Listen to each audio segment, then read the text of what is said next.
Thank you, Ivy. Thanks, everybody, for having me here tonight.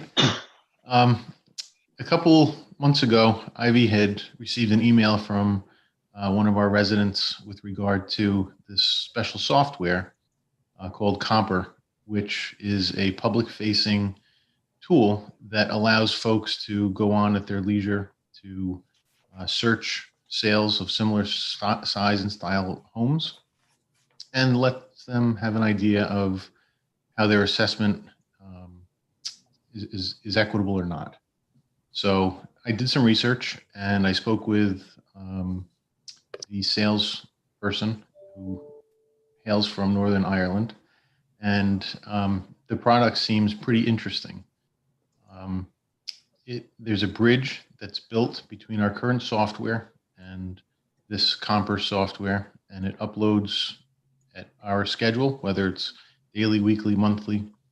Um, and it just allows folks to go on at any point, and it's certainly helpful around grievance time um, when folks are sort of anxious about their assessment, and it closes in very rapidly. The past couple of years have been just a short window to grieve.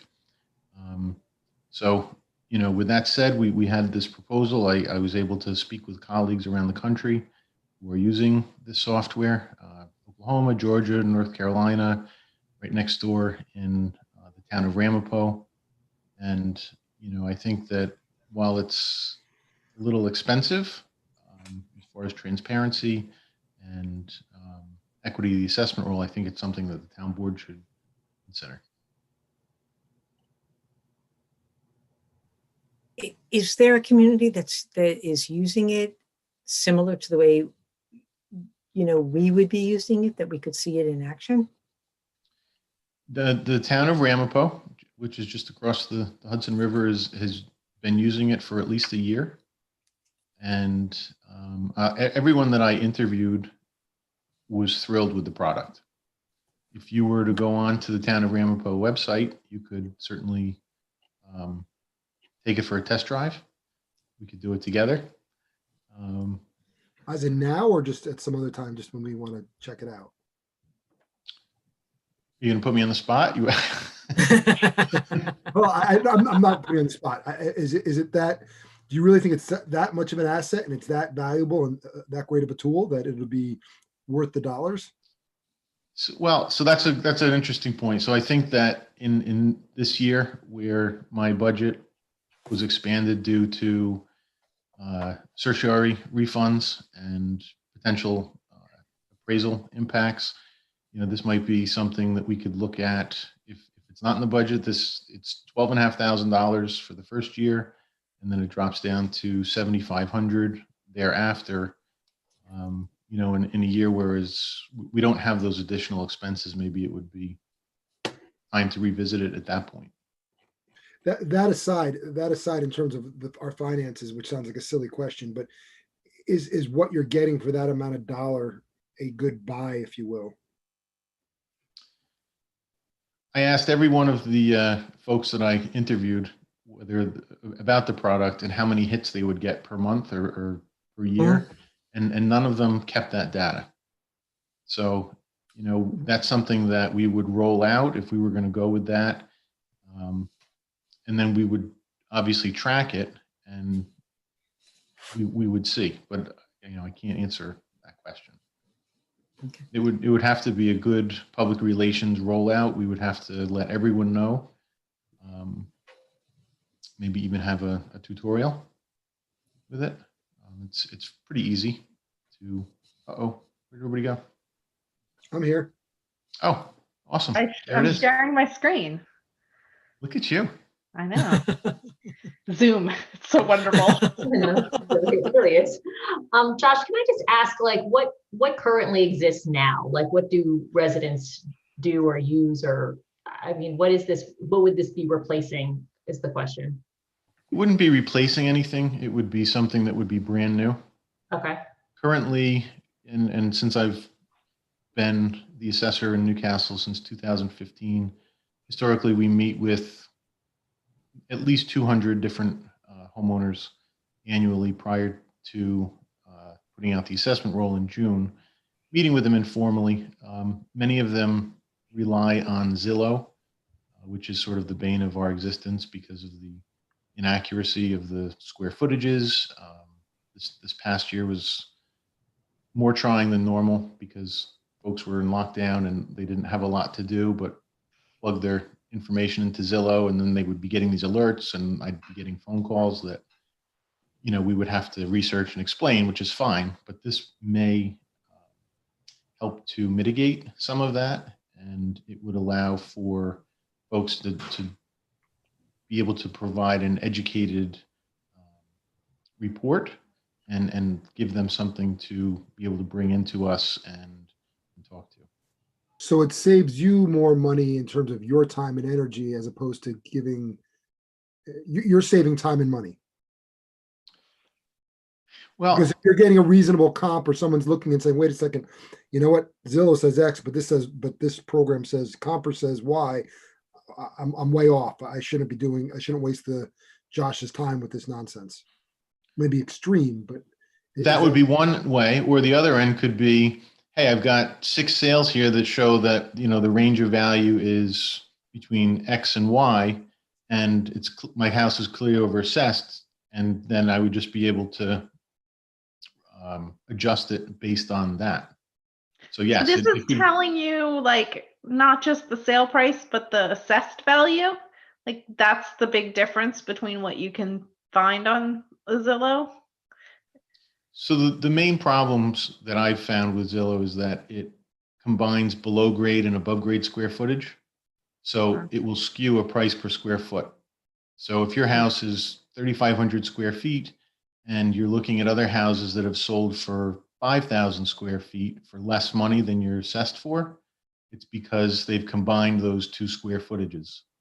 And so we just have to go in and do the research and explain why it is what it is. Gotcha. Okay. Josh, is this software that you need to continue entering information from? Where does it draw the information from? So is the setup you give them the information and then you need to continuously update this in order for it to be accurate, or how does it update?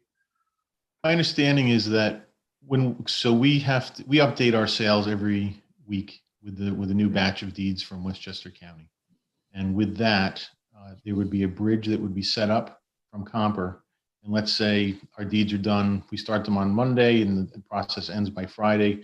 Maybe Friday night, we would have a data dump and they would just sort of bring that over and then it would be added to the platform.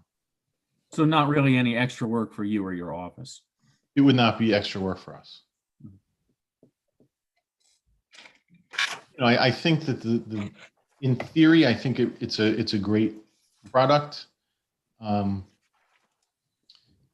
You know, there's not a lot of software out there. We are in the midst of a software conversion, and we're looking at that in the end of the first quarter of 2021. You know, we could wait to see how that conversion happens and make a decision at that point once we know what we have as far as our new software. Okay. But our new software isn't going to give us a public-facing tool like this. It's not. It would not.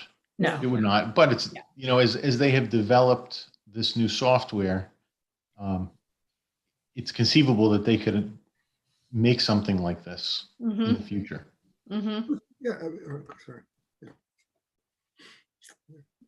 Does it give you tools that you can then share with those filing agreements? Like, you know, if they have submitted, they think are reasonable comps, and then there's an error in there thinking about that you can kind of say, I'm going to push you over 10 comps that are appropriate for your property, to use it as a vehicle for communication between your committee and your function and those filing grievance? Definitely. It definitely would make our public relations better because they could see exactly what we see.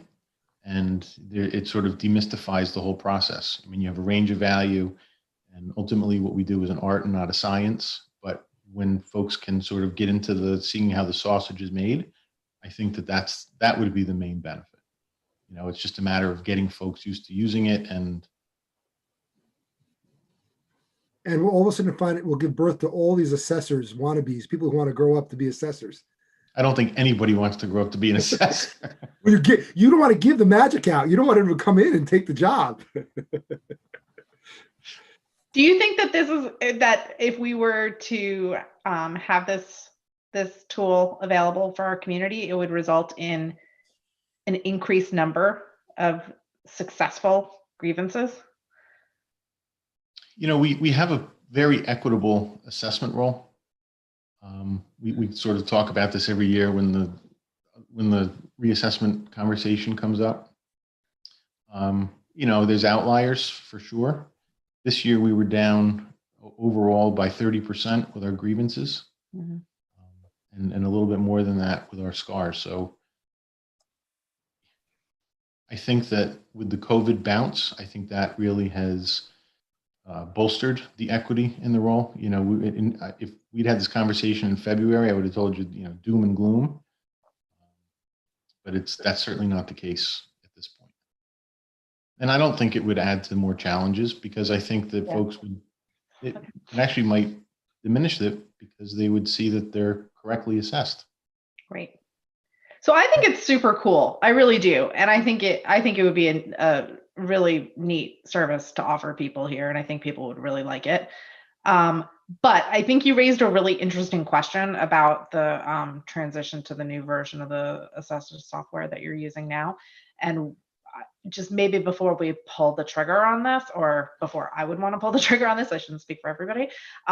It might be interesting to go back to them, your current software developer, and just ask whether they have anything in their sort of product development stream that includes a public facing tool like this. I could definitely do that. And the other question I would have for the Comper folks would be, if we were to start this in January, would they then put another conversion fee on top of it when we go to this other software, which we certainly would want to delay? Great.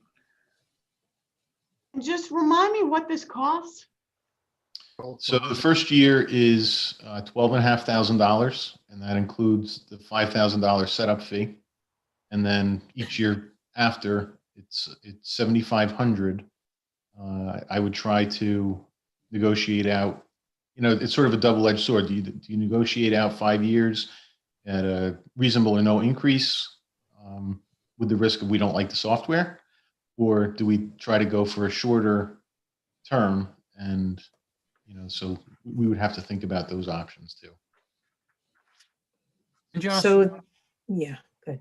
I just have a question on the costs, because I don't see that in the costs that we included in the executive session packet. It looks like Yeah, it's a little lower than that. And so you're saying year one is 12,500 and then 7,500 thereafter. This quote says 10,000 and 5,000.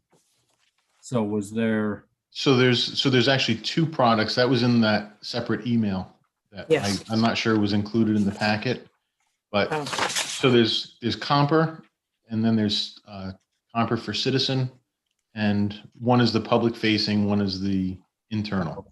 Okay. Got it. So interesting, we had our League of Women Voter budget presentation this morning, and we had Well attended.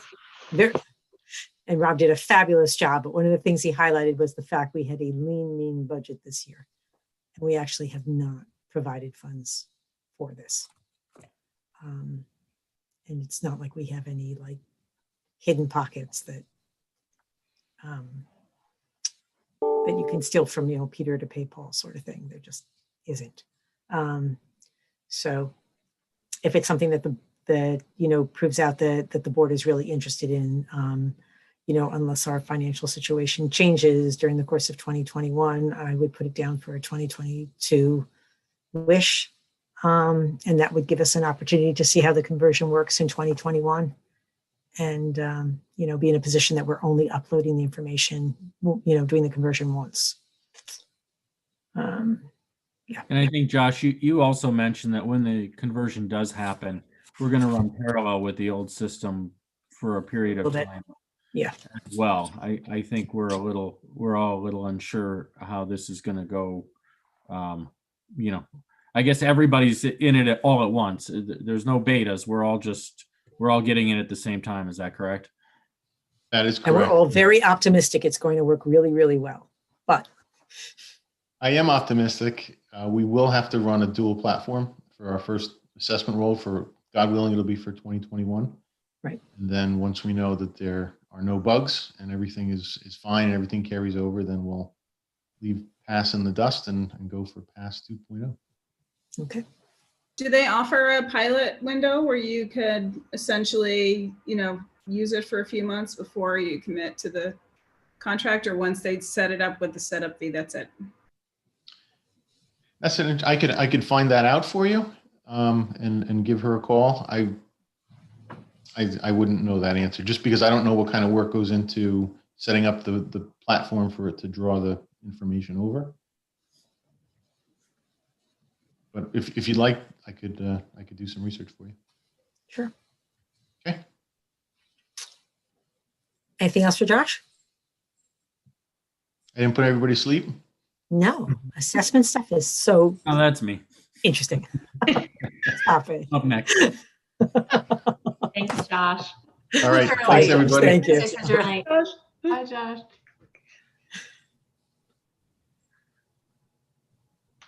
Rob has some really good news, though. It's going to, definitely keep everyone spellbound. I got a preview Yeah, this go morning. for it. I do have good news. So are we ready for me now? Yes. Okay, so I am going to share my screen. So if everyone remembers, this is the third time now we're updating this in 2020 for the pandemic. And, I'll preface this by saying, like I have each time, I'm a very conservative to almost pessimistic budgeting person, especially when it comes to revenues. So I'm really kind of looking at what the worst case could be in this situation to kind of prepare us and to see how we can mitigate that. So my projections have changed markedly since April. So I'll look at one side first, and we'll look at the revenues first. And if you remember the situation we were in back in April, the economy was just on the verge of shutting down completely. We had really pessimistic. We were very fearful of what the county sales tax would be. The county themselves were worried about that number. We were worried about that number. A budgetary figure for us was $3.3 million a year, which makes it our largest non-tax revenue source in the general fund. So to miss on this number would have really been detrimental to us.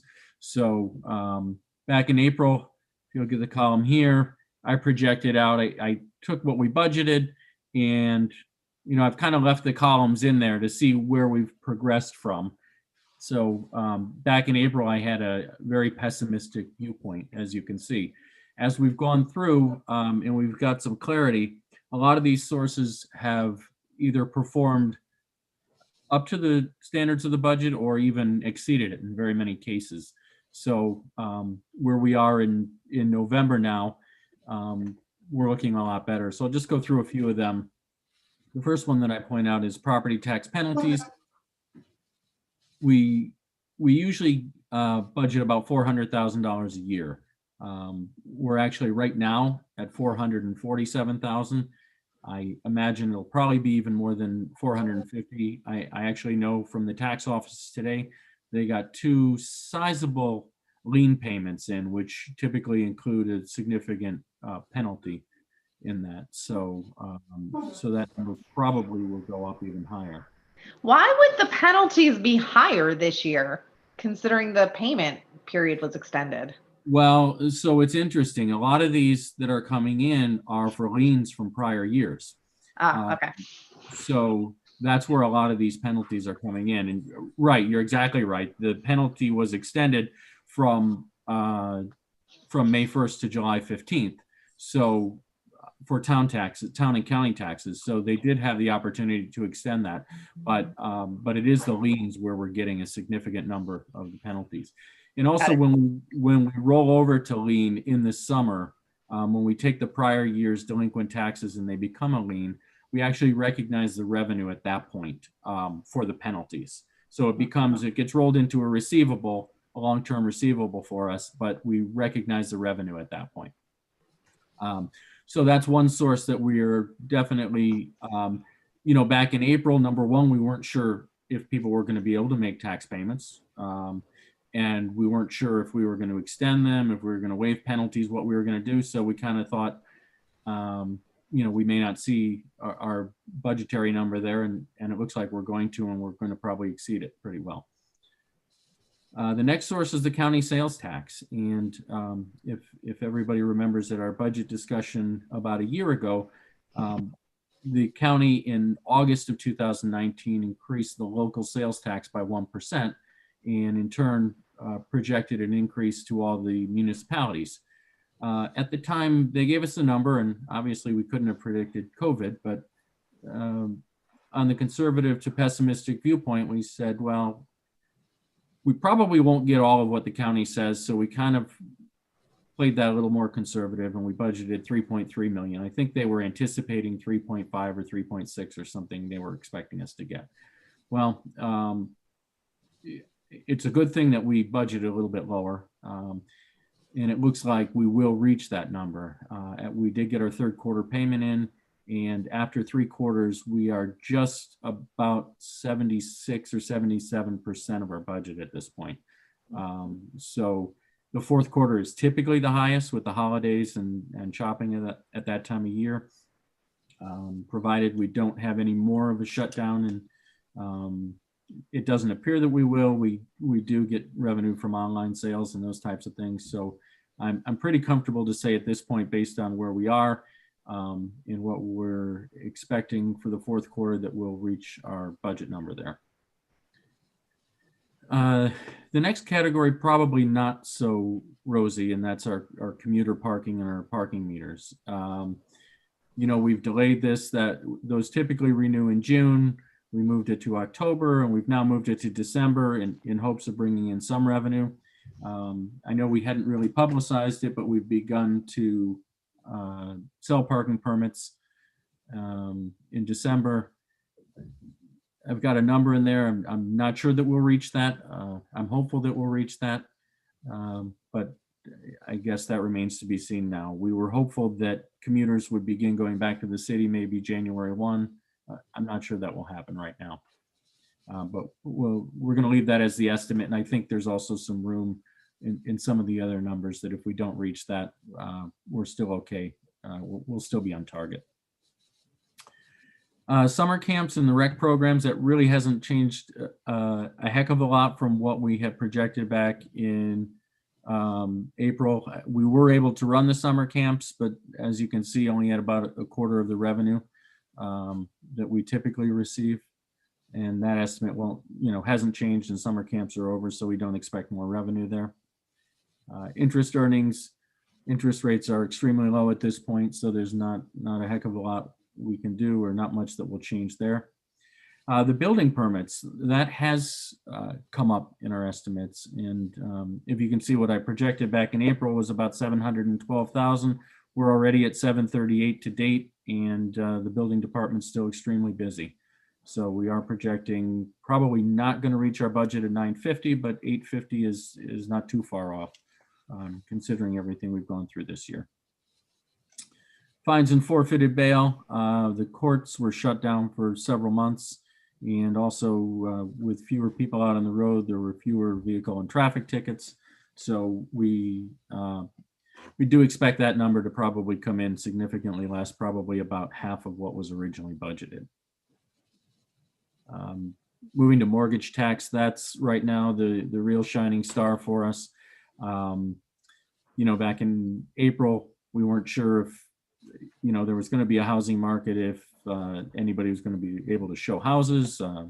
We were locked down, And once we opened back up, we found that Newcastle was a pretty desirable place to come for anybody wanting to escape the city or some of the more denser cities or suburbs of the city. So, I think this number is borne out by our real estate agents, our title agents. Everybody has been telling us these numbers would be good, and we did get. I got the actual number, so the 1298 is not just an estimate; it is what we will receive for this year. So that's it's about 375,000 over budget. The last couple of categories, the state aid, the AIM, that payment comes in December. We do expect to receive that at this point. There was some question as to whether the state would be issuing those funds. We do believe we'll receive that at this point. And the last category for the general fund is the workers' comp dividend. And the budgetary number that I used for the last couple of years is the lowest. We went and looked at a 30-year history of the safety group to see what the dividend was. And the lowest one they've ever paid out was 20% of the premium. So that's what I've been budgeting. And our performance within the safety group has exceeded that. So our dividend exceeds our budget. And really the only category down under the highway fund, for purposes of this review, I've gone through the general and highway fund. There's not a lot of variance in water or refuse at this point. For the state aid CHIPS, we budgeted, I think, 223,000. That's what we typically get. We have found out they're going to add the Pave New York and the Extreme Winter Recovery Funds. They don't always do that, so we don't budget it, but they did this year. And even with the state reducing that number by about 20%, we still will receive about 252,000, should be higher than our budget. So if you look all the way across the bottom, the revenue deficits that I've been projecting, we went from about a $2.8 million revenue deficit to about 1.8 and now to about 1.285. Not that I want to extend 2020 any longer, but if we had a couple more months, maybe we'd even bring that down further. I'll just take a look now on the expense side. So there were a couple components in April. We said, well, there wasn't anything we could do about a lot of the revenue sources, but there were some things that we could do about the expenditure side to help reduce the overall net deficit. And I think we've done a good job with that. The town board, along with the town staff, implementing the town board's policies. We took a really close look at expenditures over $5,000. Department heads ran those by Jill and myself, and typically those went in front of the board, and we were really only making necessary purchases. The first category I'll talk about across the top is just some of the personnel changes. We had a couple positions that came vacant, and we either did not fill them altogether, or we filled them. We left them vacant for a little bit of time until we filled them, which brought us a little bit of savings. We did unfortunately have to reduce the part-time staff through the pandemic, and where you see a negative savings is actually the full-time position. So we kind of offset a little bit of the part-time savings. We did hire a full-time person there, and we hope kind of helps Christina without Mary Deems there. She was hurting for a little bit of time.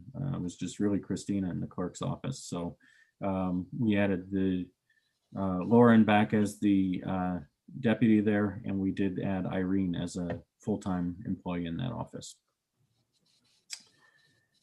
Police overtime is one category that we look to have some pretty good savings. We budgeted originally the chief, and this is the chief's number, was 322,000. Back in April and September, we weren't sure how that was looking, so we did we thought we'd have some savings, but we wanted to make sure we left ourselves some room. And based on the year-to-date total of 180,000, I'm going to go with a conservative estimate for the end of the year of 245. I think we'll probably see more savings than that, but again, to be conservative, that nets us out about 77,000 at this point from police overtime. Going through the camps, the camp revenue is one source. Not all the revenue sources have a corresponding expense side to them, but the recreation and camps app definitely do, especially the camps, in particular the on-the-go camp. That's the camp where the kids go to baseball games and water parks and amusement parks and those types of things. The expenditures are pretty, there's not a lot of net profit in that. So that when we're not actually running the programs and we don't get the revenue, we also see a savings on the expense side. So if you look at the camp programs and the recreation programs that we weren't able to run this year, we're actually going to save almost $300,000. So that kind of offsets that revenue side that we didn't get. A couple lines that the town board had some discretion in were the consulting, master plan consulting, and town board special projects. I think the town board has elected not to use these funds this year. They're included in the budget again for next year, but that helps the savings this year. I will add one change to the master plan consulting. We did just approve about $5,000 for the rec master plan. For PACE for the outreach, I believe. The assessor's office, we realized some savings there. Josh talked about the upgrade to PAS. We thought it was coming this year. It's actually not going to come until next year. So that gets shifted, and we're actually, we did find some money in the capital project, the IT capital upgrade. So that's actually going to come out of the operating budget altogether and be charged to the capital budget, which has already been funded in prior years. The property tax refund line, one line that we did have to increase in 2021 is we expect a couple of sizable tax certs.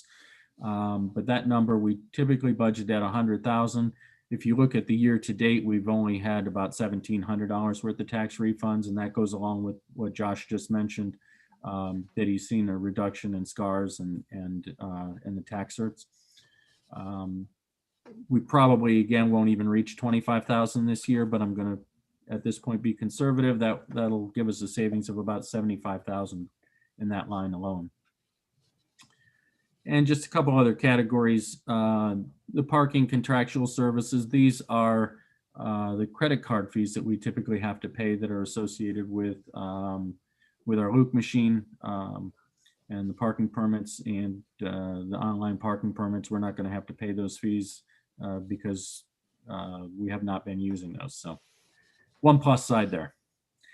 In the contingency line, we budget 150 each year.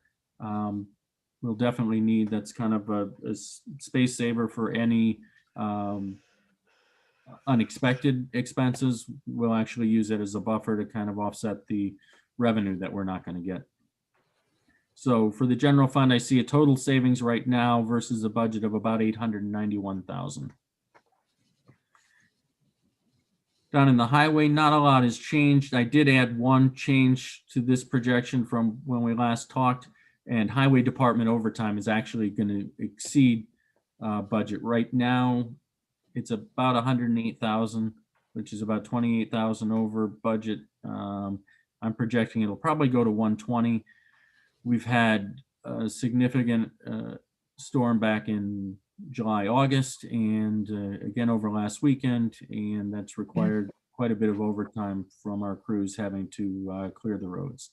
So not much we can do there, but it definitely is offset by the mild winter that we had in the beginning of the year, January, February, and March. We have a savings of about 200,000 over budget for the salt and the snow plowing overtime. And to wrap it up, I'll just shift all the way to this last, to the combination. So you see on the bottom here where we estimate the total net deficit, it went from 1.6 to 840. Now the total net deficit of the combined funds is 233,000. It actually ends up with a general fund net deficit of about 422,000 and I'm projecting a surplus actually in the highway fund right now of 189,000. Again, these projections are some of the categories that have some of the largest variances. There's obviously quite a few budget lines, and there's pluses and minuses up and down the budget. I have highlighted what I have thought were the most significant, and again, being conservative, we're probably going to be better off than this number that I gave you, but I feel confident that we can reach the number that I'm giving you. So Rob, just walk me through when the year ends and we know that we will still have a net deficit at the end of the year. So Our what- intention then at that time is to transfer from fund balance to make up that difference, and we make that decision. We do that maneuver after the end of the year. So it's not necessarily a decision. So we typically don't close out the year until about February because we still have bills that are coming in that get charged back to the prior year. And we still have revenue sources that are coming in, sales tax, some of the concession money that come in after the beginning of the year. So we close out the year typically at the end of February. Our auditors then come in and audit our books and then help prepare the financial statements. They determine what our surplus or deficit happens to be. At that point, it's not really a decision what to do. You're drawing money, basically out of your savings account, out of fund balance. So when revenues exceed expenses, we add money to the fund balance. When expenses exceed revenues, we're then drawing money from the fund balance. And that will be, I will give you another projection in February. I'll have a good idea where things sit. The auditors come in, there are always several entries that they make that change the exact number that we're either adding to fund balance or taking from fund balance. But we'll have a pretty good idea at that time. Got it.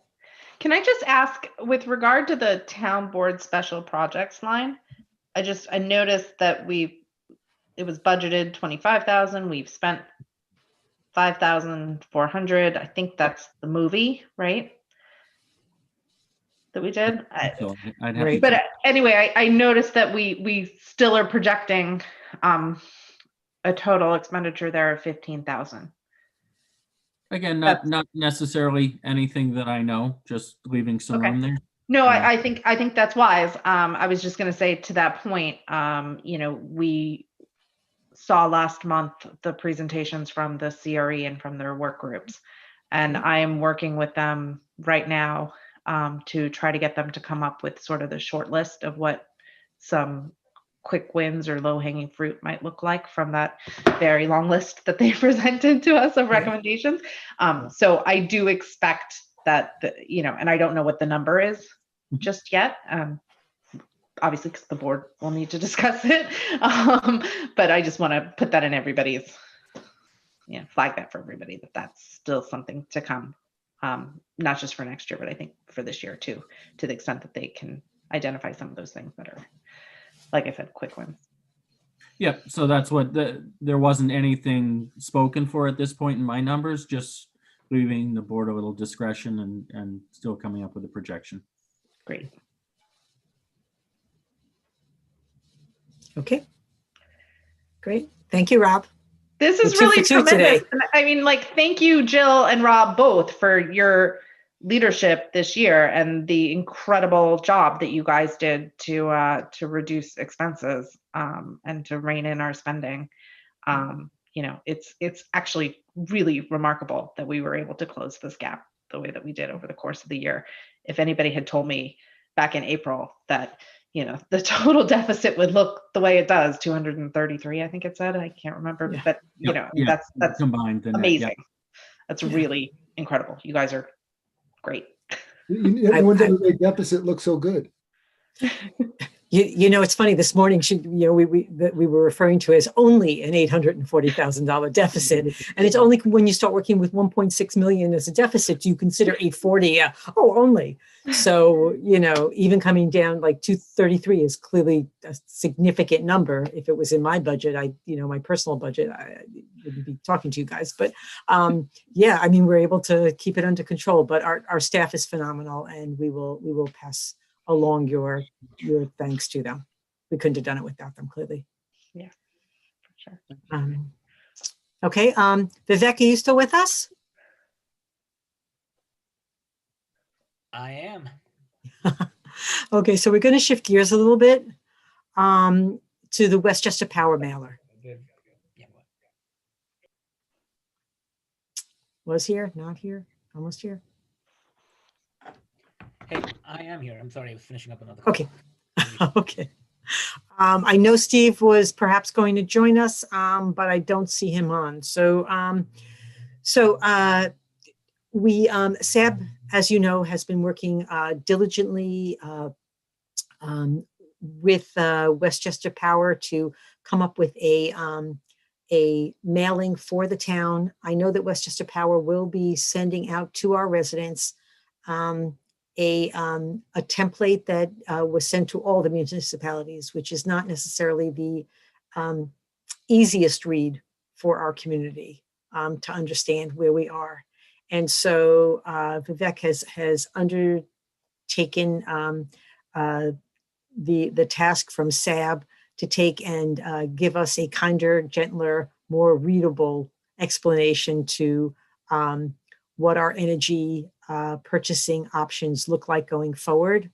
Vivek, do you just want to talk about the mailer a little bit and the little explanatory paragraph that's going to be in the upcoming e-newsletter tomorrow? Sure.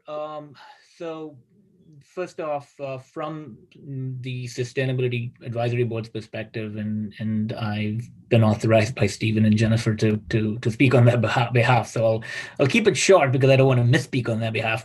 From the Sustainability Advisory Board's perspective, the 100% renewable electricity purchase is part of the mission of the board, and so that's why they're supportive of this contract continuing for the next 18 months.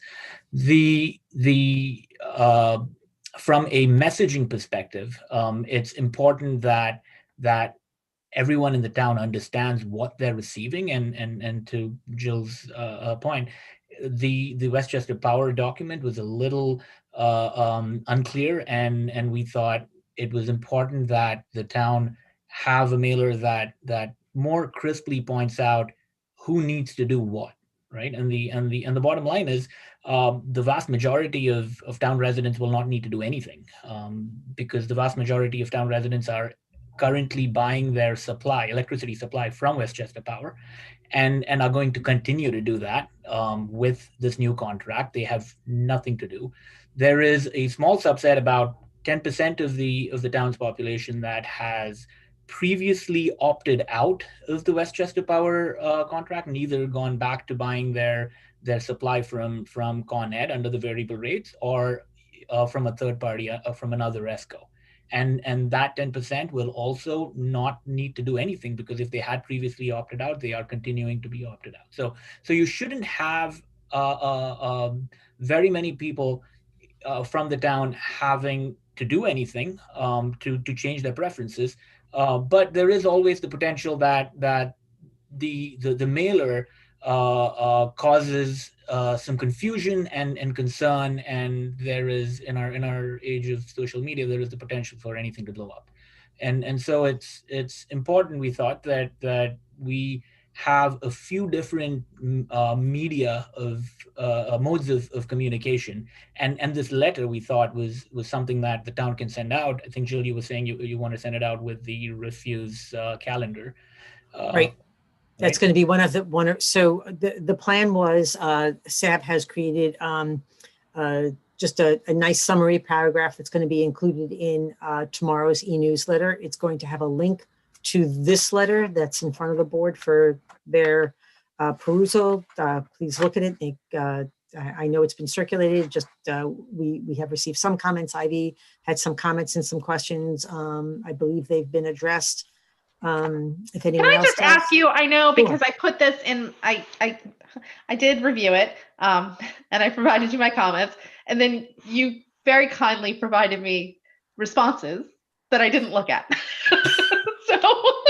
So how's that for honesty? So I do have just one question for you, Vivek, about the draft that we have in front of us. In the past, all of Newcastle was opted in, right? And we all became a part of Westchester Power, and then you had to opt out. There's an FAQ in here that says, I just moved to town, and am I automatically enrolled in Westchester Power? And it says, no, you have to reach out. So is that a policy change that going forward, residents have to now opt in to Westchester Power? So what Westchester Power told me is that they haven't got a final determination on how they plan to move forward. But for now, new residents will not automatically be opted in between now and December 31st. They are in the midst of having the conversations to see if there is a way to identify who these new residents are. Their problem is that they don't know who has previously opted out and who is a new resident. So it's easy to opt everybody out, opt everybody back in, or to just keep the status quo as it is. And so their solution that they think they're going to be addressing is manually go through the list and say, here are the 35, 40, 50 new residents that have moved in who haven't actively opted out, and then actually send them, customized, targeted messages. That's their plan for now, but they're still in the process of formulating it, and that will go out in January, not along with this mailer. So once we're into 2021 and we're well into the new contract, do we know if the intention is that new residents will have to continue to opt in, or will we go back to the default? They haven't made that decision. They're still reviewing what they're allowed to do and what they can what's easy for them to do. So I don't have the answer for that yet, and they don't have the answer for that yet.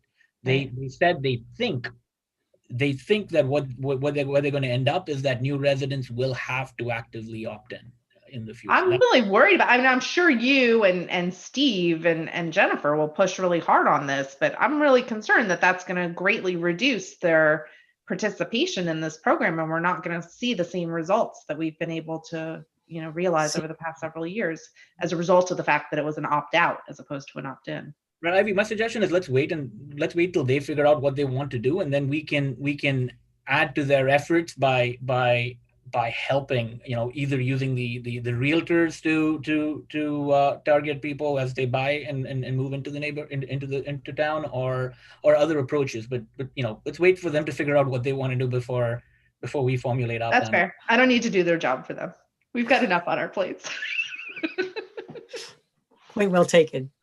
So let me just go back to our plan. So our plan is paragraph in our article in our e-newsletter tomorrow with a link towards this letter. We were going to do a code red later in the week, again, with a link to this letter. And then the letter is going to be sent out in our refuse and recycling calendar that gets sent out to everyone at the beginning of December. And that way we have, blanketed our town with a mailing that we believe people will actually open and retain, because that's one of the few pieces of mail that we actually send people that everybody holds on to. Everybody wants to know when their garbage is going to get picked up. So we're going to piggyback onto that. SAB does a mailer annually, insert into that mailing anyway. I've circulated those to the town board. You should just look through them so that we can get them to the printer and out. And that's all I have. Any other questions for Vivek or SAB or anything? Thanks so much for taking this on. We really, really appreciate it. Happy to help. Okay, all right. The next thing I've got on our agenda, Vivek, you're welcome to join us. Otherwise, Thank you. we'll completely understand. Auctions International. Jeremy, we are looking at just under $46,000 of revenue for surplus sale of vehicles that we no longer need. And the next thing on the agenda is just an administrative item. Again, we've asked our departments when there's any large purchases to please bring them to our attention. And there is an $8,000 purchase that's just waiting for the board's okay for water meters. With the new residences that are going to be at 91 Bedford Road and the Conifer project, we need to increase our supply of water meters. They're buying 40 new radio controlled water meters for the buildings. And so it ends up being an $8,400 expenditure. There is money in the water budget for it, but I've asked everyone that any expenditures over $5,000 have to come through the town board for approval. So, Do we get reimbursed for those from the building? I'm assuming yes. Rob, do we get reimbursed for it or? Why, I was about to ask, why do we pay for that? Why do we? Because we want them to have separate water meters. We don't want one in the building. Well, yeah, but Why shouldn't the then open it? developer pay for that? I think we might get reimbursed for that. First. Yeah, all I know is that we insist upon separate water meters for each of the apartments, not one for the building. We don't want there to be a situation where, you know, where we can't turn off water if for non-payment because you're shutting off the entire building. If it's not being paid for by the business owner or the. It party actually sounds like it involved, is. Yeah. It is. We should legislate that they must. Yeah, I can get you an answer on that. Can you confirm that, please, Jill? Thanks. Yes. And if not, we need to look how we can rectify it. Yep. Yeah. Yeah, typically this would be something that's handled in your town code. I'm just looking on E-code right now to see if I can get a quick answer for you. Yeah, I think it actually may be in the master fee schedule. for the Oh, water okay, meters, yeah. Yeah, right? usually There is it's a either one or There's a the other. charge. Yeah. Yeah. Yeah, there should be. And if there isn't, that's something that should be corrected in the code or the fee schedule. Yeah. I Master fee schedule rings a bell to me. like his email even said that. I'm trying to. It doesn't say that in the memo, but I thought I did hear him sound. They're for stock, Julian, yeah, stock things.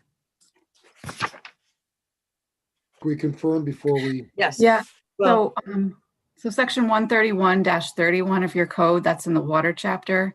It says meters shall be purchased from the district and will be installed by the water department. So that suggests to me that the person using the meter would be purchasing them from the in town. the district, yeah. Yeah, Shall as opposed to so. Shall is must. Yep. Okay. And then there's probably a, like Jill said, there's probably a an entry in the fee schedule. Yeah, Governing what the because- charge is. But we should make Right. sure the fee schedule correlates with the actual cost of the meters. Okay. Jen, should we look at that legislation? And pardon me, is that language appropriate to you? I think it is. We'll take a closer look at it and compare it to some of the other, some other language in other codes to see if it's something that can be cleaned up. But I think it makes it clear that it's, that it's not to be the town's expense. Yeah, And just say one of the shall. reasons why we put, the cost of the water meters in the fee schedule is because it's easy to change it by resolution as opposed to if it was in the legislation. Every time, we have to up it, it's another public hearing and a notice and a local law. So Yep. this is something that we review every year and we approve with the organizational minutes, which will be coming soon, right, guys? Oh, boy. Organizational minutes, right? Yeah, okay. Oh. Yep. Great. Okay, we have a number of proposed actions and resolutions for the board.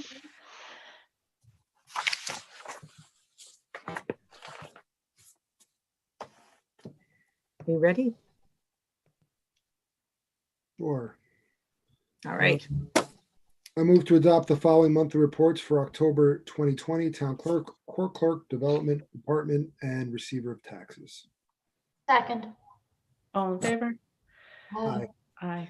I move to authorize the appointment of the following members to the Police Reform and Reinvention Collaboration Committee, also known as PRRCC, effective November 18th of this fabulous year.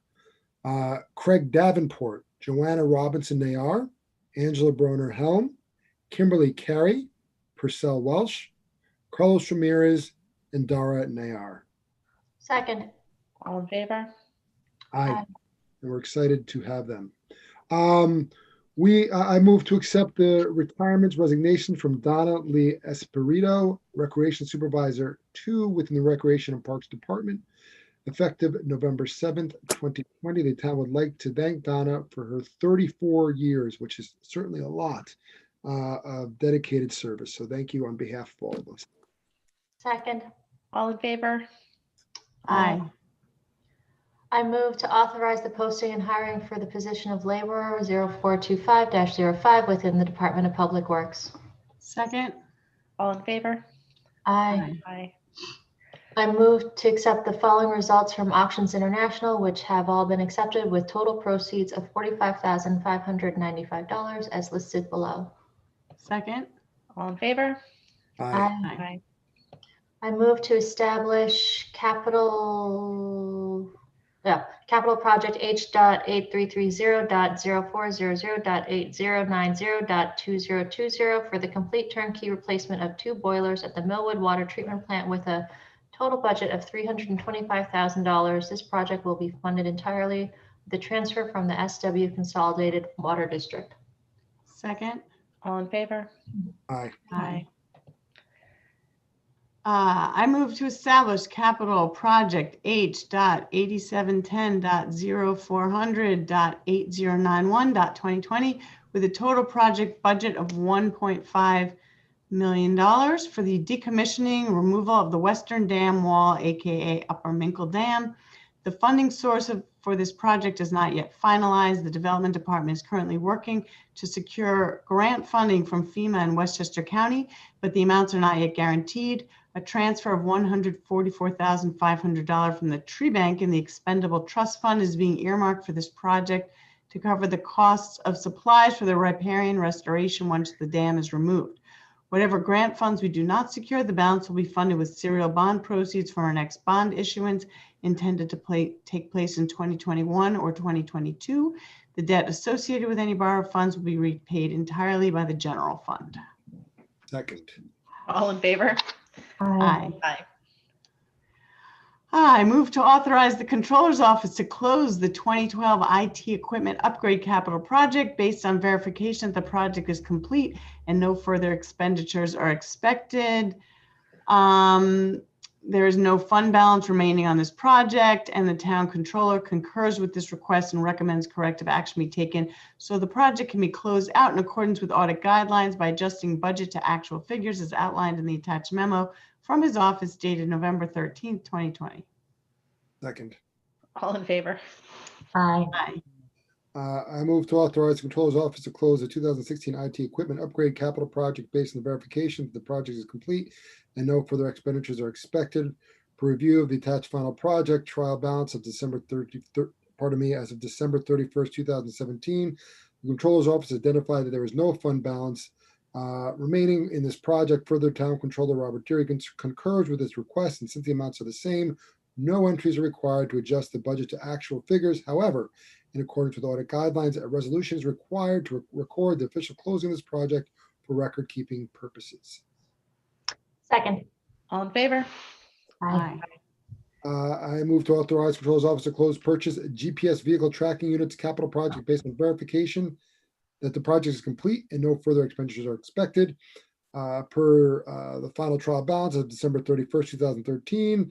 Again, the Controller's Office has identified there is no fund balance at this point. Furthermore, our town controller concurs with this request and recommends corrective action be taken so the project can be closed out in accordance with audit guidelines by adjusting the budget to actual figures as outlined in the attached memo dated November 13th of this year. Second. All in favor? Aye. Aye. I move to authorize Controller's Office to close out the Amsterdam Ball Field number 2 capital project based on verification the project is complete and no further expenditures are expected. As per the project trial balance of December 31st, 2013, the Controller's Office identified there is no fund balance. Furthermore, our Controller concurs and recommends corrective action be taken so that this project can be closed out in accordance with the guidelines by adjusting budgets to actual figures as outlined in the attached memo from his office dated, guess what, guys, November 13th, 2020. Second. All in favor? Hi. Aye. Oh. One more of these. I move to authorize the Comptroller's Office to close the High Ridge Road Waterline Improvements Capital Project based on verification that the project is complete and no further expenditures are expected.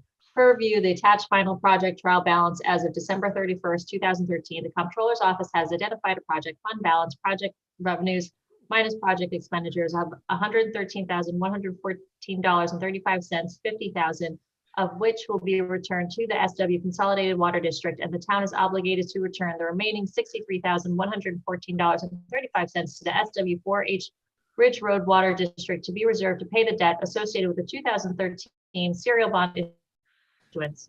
Further, Town Controller Robert Deary concurs with this request and recommends corrective action be taken so that the project can be closed out in accordance with the audit guidelines by adjusting budget to actual figures with modifications to the capital fund, SW and SW4 districts as outlined in the attached memo from his office dated November 13, 2020. Second.